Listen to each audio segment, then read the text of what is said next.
So here we are, lads, the long-awaited Gacha Club review video. Before we start, fair warning, I'm not going to go into intense detail about literally every little thing I find wrong with it, and I actually don't think it's a bad game, so if you're expecting me to completely trash it, that's not gonna happen. If you're expecting me to pick it apart like some A-level critic, that's also not going to happen. In my opinion, it is pretty well made, and I actually like the whole neon aesthetic it has going on, but of course I kind of hate the style because the community has just completely and totally ruined it for me, but objectively, it isn't bad art. I'm mostly just going to be going over my own personal opinions of the functions and preset designs with some critique sprinkled in. Also, sorry for the break in uploads for a little bit. I was not balling for a while and I had to sort that out, but I'm back and hopefully I can get content out a little more regularly. I honestly feel kind of weird playing the game after like an entire career of criticizing the community, so I am going to be putting aside my opinions of the community and solely focusing on it as an actual game.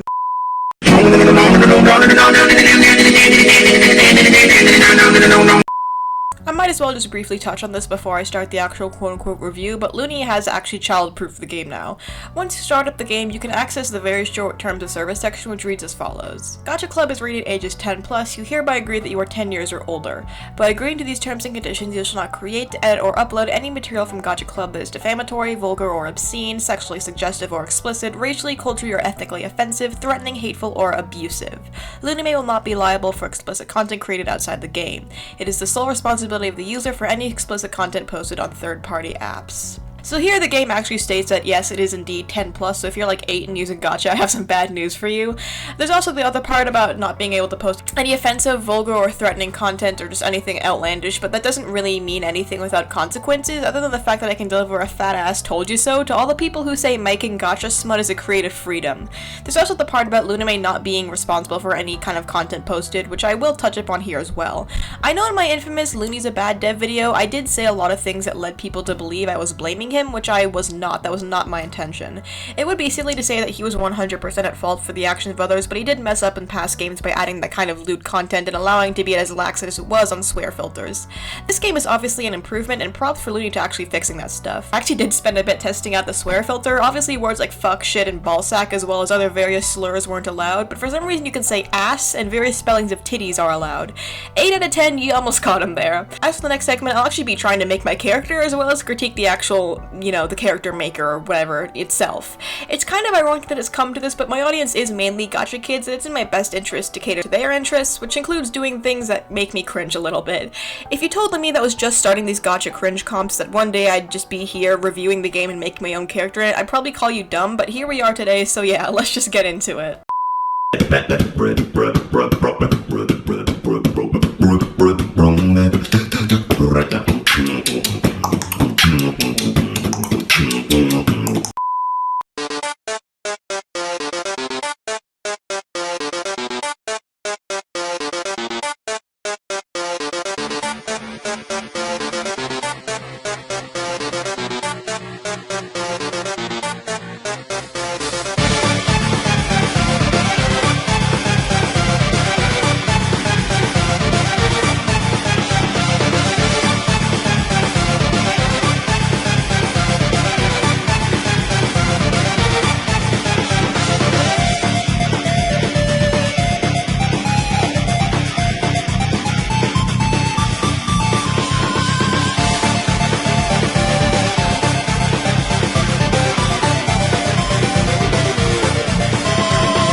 Alright, well that was an interesting experience, so now we have this shiny new character, aka the sprite but just suffering.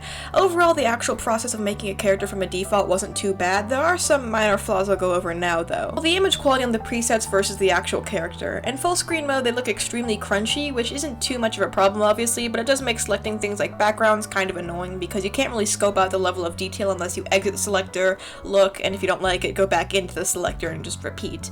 By the way, I am doing this on my computer, so it's likely not the same for mobile, but that could be just a quick patch for future updates, just improving the preset thumbnail image quality. There's also the issue of the doll parts and the legs not lining up, whether it be the actual designs of the pants or the actual legs just not lining up at all. The torso and arms don't seem to have that kind of problem as much, but the legs are just something else. Like, look at this, it's been a problem for most of the games from what I've seen. It's relatively an easy fix in my opinion. I feel like the poses should have an editing interface similar to the rest of the doll parts, like the eyes and the hair and all that. It would make for a lot more unique poses and can also be used to eliminate the weird detachment thing we see here. Obviously with creative freedom comes the possibility of those taking advantage of it, so custom poses may not be the best idea now that I'm thinking about it. It is an interesting idea for sure, but it depends on how many positives come out of it compared to the negatives. From what I'm thinking, pros of custom designs could be kind of a clanky way of tweening, where you could just move the limbs slowly and screenshot each frame, then stitch it all together in post. There could also be what I mentioned above, being less janky connections between limbs and more dynamic poses. As is, the characters don't have much wiggle room, so to speak, when it comes to interacting poses, so that could also be fixed with the addition of custom posing. However, the cons are obviously that those weirdos that make those videos have more freedom with how they can pose characters. It's a double-edged sword really, and you can't really restrict certain poses if it is custom. The control over the poses now is good for keeping the weird people at bay, but also leads to broken poses like this one. I'm assuming what's being done here is that each pose is just a bunch of template position values that are applied to each doll part when selected, thus resulting in the disconnecting patterns on each leg. It's hard to get stripes on pants to line up when you're working with doll parts, but it can be done. My suggestion would be to round out the tops of the legs like this instead of just having them cut off, so the characters would actually have like a butt when they're sitting and not just kind of an empty space. Same thing with the knees too. When the characters' knees are facing towards each other, the legs also disconnect greatly with the top half, suggesting that the bottom halves are separate assets from the top and are just coded or designed to flip horizontally. An easy patch would be to separate the top halves of the legs too and have those flip to match, or just create a separate file for each flipped leg where the patterns match up with the top half. There's exactly 2 pant designs that have this problem, being the sweatpants, so it wouldn't be a hassle just to edit a few lines. Some of the shoes also have this problem where they appear above the pants that should cover them, so I would suggest layering the shoes under the pants and above the body. So it would go like this: pants, shoes, body, instead of shoes, pants, body. There's also the problem of the skirts with the poses where the legs just completely clip out of it here. Like, I'm not going to expect them to redraw every single skirt for every single pose, obviously, but a majority of these can be fixed with simple rotations. For example, this is how it is now. It's kind of clipping and not really good. Rotate the skirt a little bit while keeping the same shape, and it's slightly better, but now the skirt goes a little higher into the torso than it should. With a very slight line change, it's fine. There are about 120 skirts in the game, so it would prove quite the task, but a simple rotation where both legs are covered would just be way better than having them stick out like that. Wow. Baba Booey. This nigga really think he's Bruce Lee. Okay, so there's like a million presets in the game, so I'm not going to be going over each individual one, just the ones that I find kind of outlandish and also the ones that are particularly notable, and overall I'm just going to be taking the piss out of the actual like clubs they have there. It's, I don't know, obviously some of them are meant to be weird, eye-bleeding, or just generally outlandish. This is mainly going to be a completely satire segment. The designs are very hit or miss because when you have that many characters to design, there's bound to be good and bad. I'm just gonna do like one serious critique for and the rest of the segment is going to be me taking the piss. Let's start with this character, Valley. First of all, a questionable expression there. Second of all, there's so many colors and patterns that I can't really stand looking at her for too long. I don't know, honestly the colors could match, but the yellow should be used as more of an accent and the top could do without it. I feel like it's all or nothing when it comes to super saturated design, so the top could be a solid cyan if you ask, and the heart thing could have just stayed like as an accent. And here we have Idol Girl and School Girl, really nailing the names here.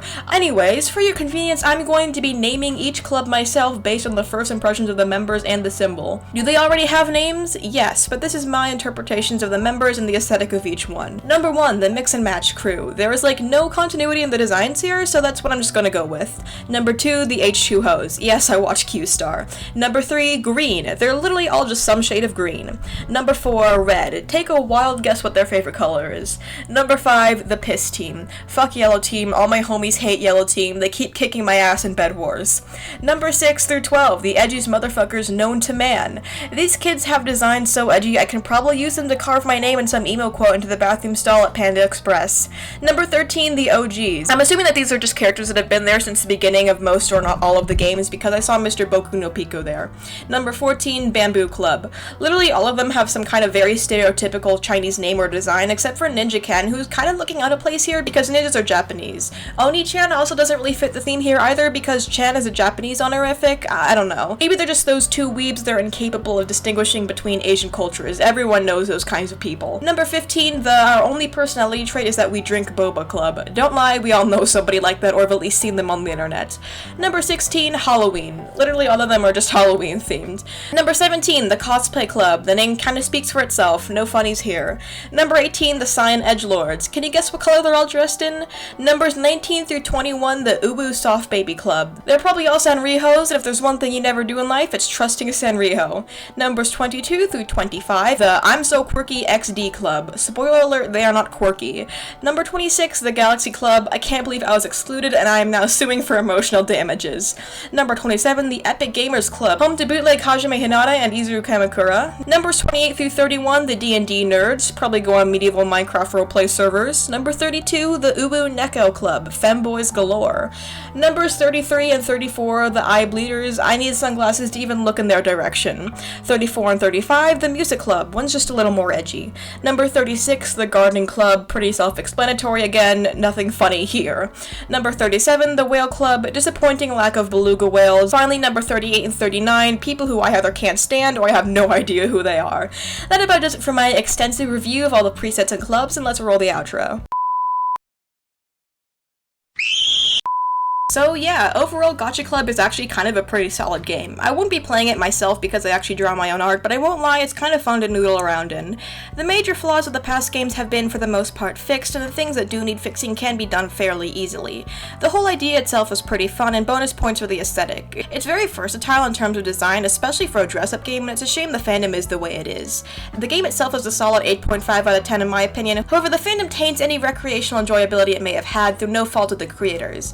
Well put together game with a dumpster fire of a fan base. Anyway, that's kind of all I have to say on the matter. Thanks for watching. Be sure to like and subscribe if you enjoyed the video, as I make plenty more like it. I am so close to 40k, so it'd be very cool if you did sub. It's free and refundable anytime, so no loss on your part. Feel free to check out the rest of my content if this is something you enjoy. Thank you for watching. I'll see you next time. Bye.